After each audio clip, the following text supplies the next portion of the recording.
Dun dun dun dun dun dun dun dun dun dun dun dun dun dun dun dun dun. Okay, that's the end. Good morning. So this is going to replace our feeders that World's Greatest made 1 year ago. Those feeders are doing really well still. The legs are coming apart just a little bit because I was having to move them all the time. And they weigh about 2,500 pounds a piece. So, no, not really, but they're super heavy. After I put the man's calculations on it and had to calculate the circumference of the circle and divide that in two and then measure that out and mark it down and get a chalk line and snap it, Lisa said, well, what about that line right there that's already running down the deal? So anyway, there's actually a line on this side and there's another one on the other side that lines up perfectly to cut it in half. I'm assuming that that's where they welded these things together or fused them together. But great observation by World's Greatest.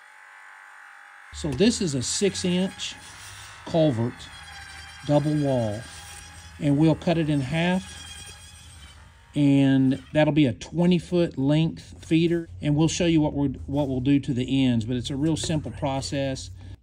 And then we'll go ahead and cut that in half again to give us a 10-foot. Oh yeah, I see. Saw it online, a guy did it online, and it worked for him. He was using an 8-inch.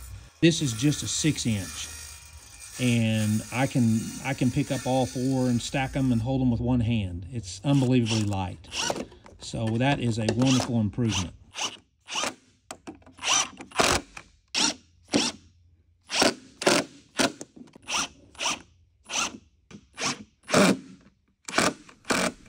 Here they are, the latest additions. 4, which is one of those culverts we've already established. And I don't know if you can see them out there, but I've already got 4 out there.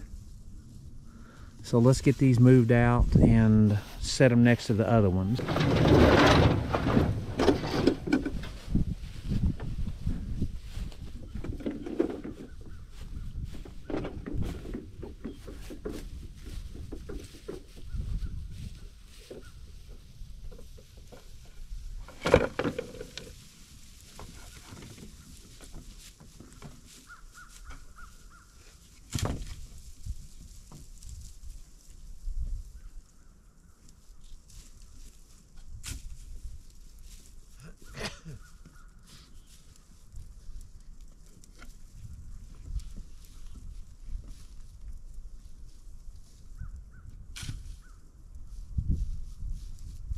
You can see that they sit real nice in the grass. It supports them a little bit here.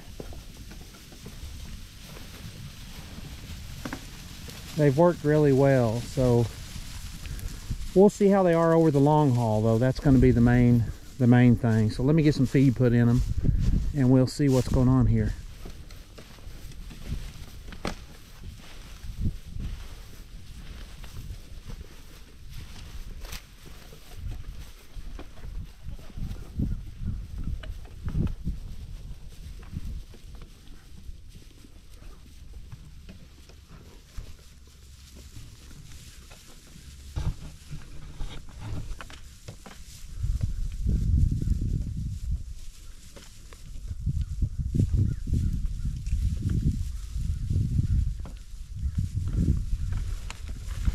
Just 4 of them. I've got 4 more over here. I'll get these filled over here real quick.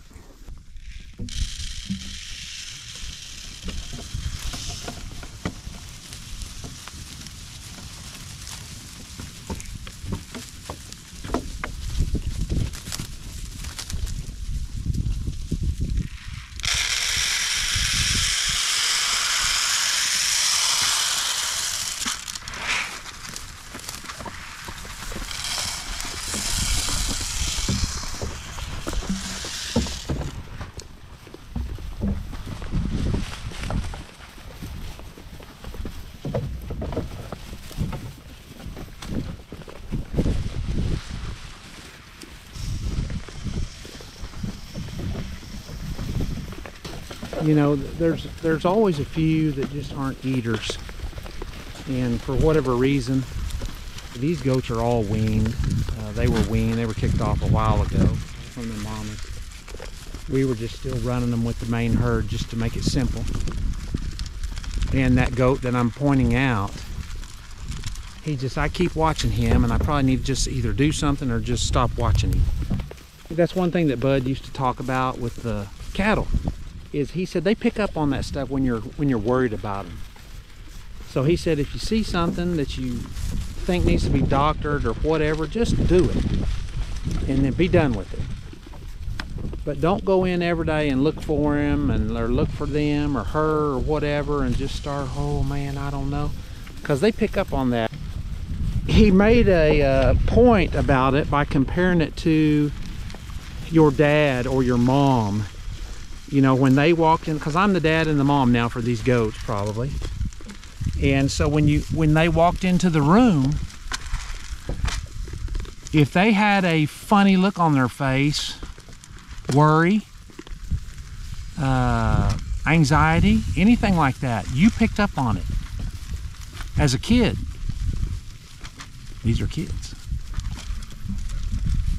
Cattle are kids also, and it's the same way with them. They pick up on it, and that's not good for them. Matter of fact, it can kill them. Don't ask me how I know that. Maybe I'll tell y'all that story sometime. It might help somebody. Not today though. So I'm just gonna leave him alone. Every time I come in here, I think, okay, well, he's gonna be worse today, and I'm gonna doctor him and blah, blah, blah. And he just always seems to kind of look the same. So I'm just gonna forget about him. And I'm just gonna forget even what he looks like and just go right on, see if he doesn't come out of it.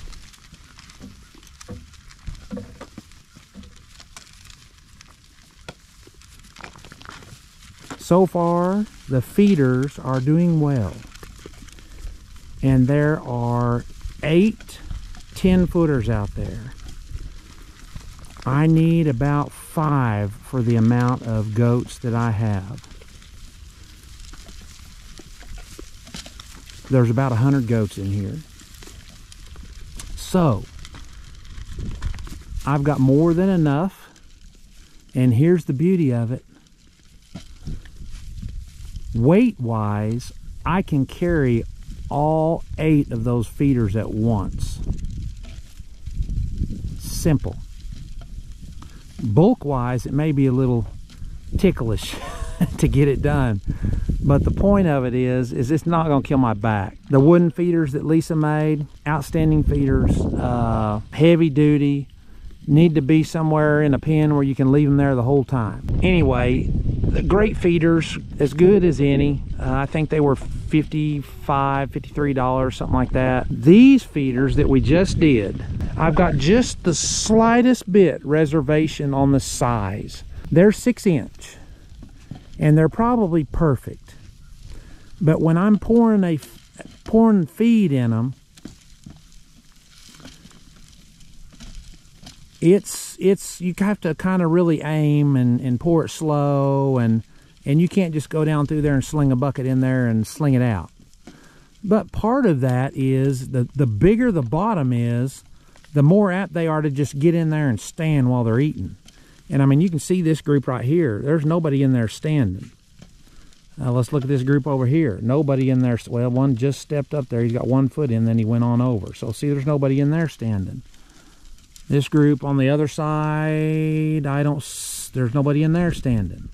Back over there, it doesn't look like there's anybody. So see, that small, I think, helps with that. If you went up to an 8-inch, it would be easier to pour. It would be slightly bigger. It would probably feel more comfortable for me as far as me pouring the feed in. But it might create some other issues. I don't know that. So these culverts, like I said, they're 2-ply. They are 6-inch inside diameter. And you can get them at Tractor Supply for $80. That means if you cut it in 4 pieces, That's $20 a run. Then you have to have some scrap 2x4s to put on the ends. That's pretty cheap.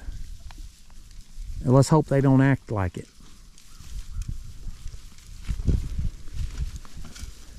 You know, that's one thing that we are not experts at. Matter of fact, I've talked to several different people about feeding goats.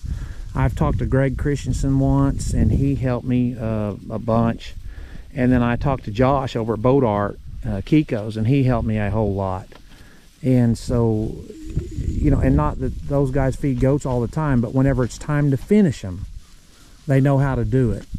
And that's where you really add some value, I've learned, to your goats.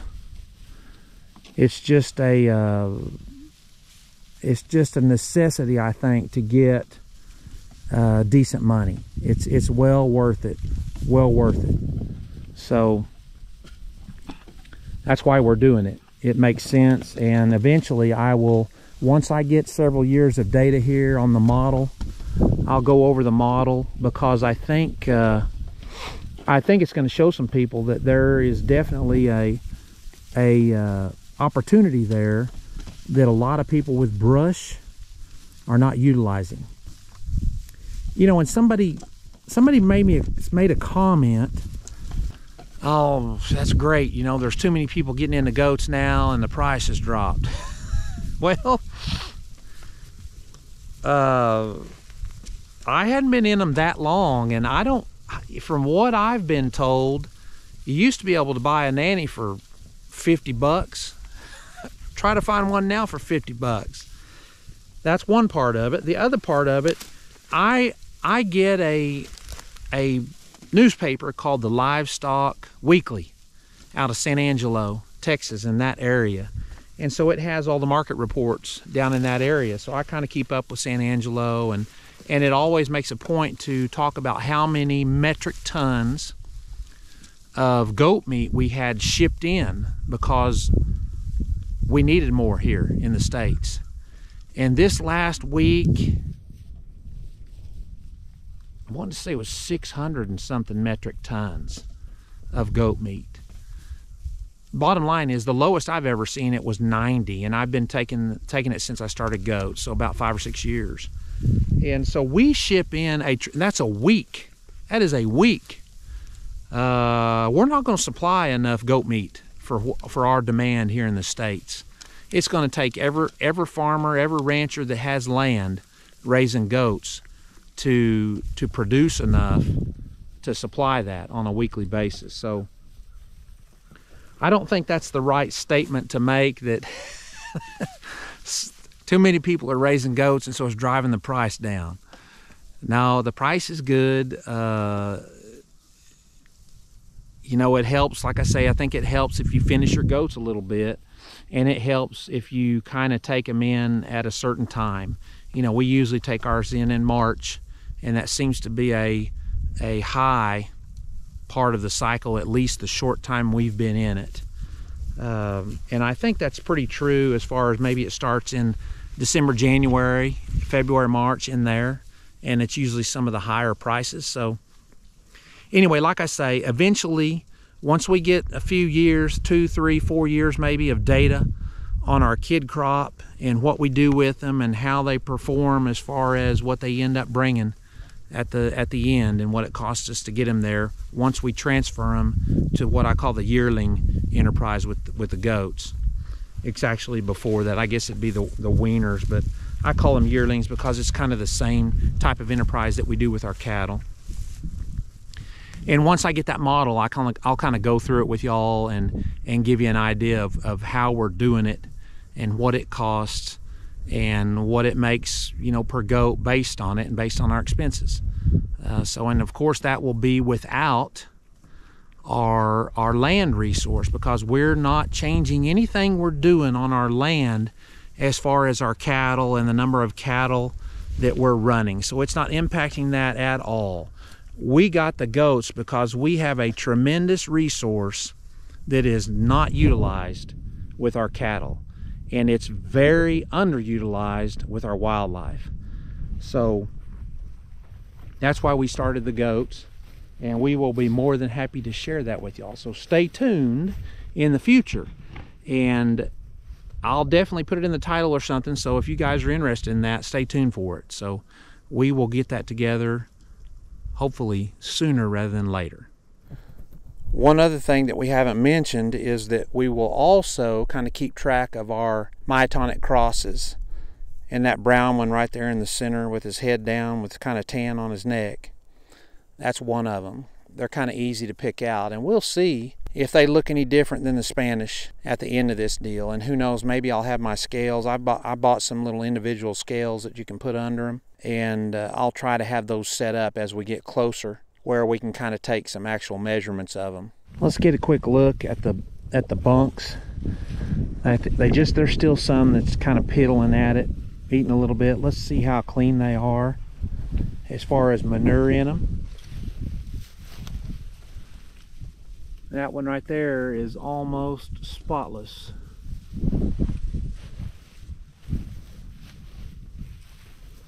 This one right here looks good also.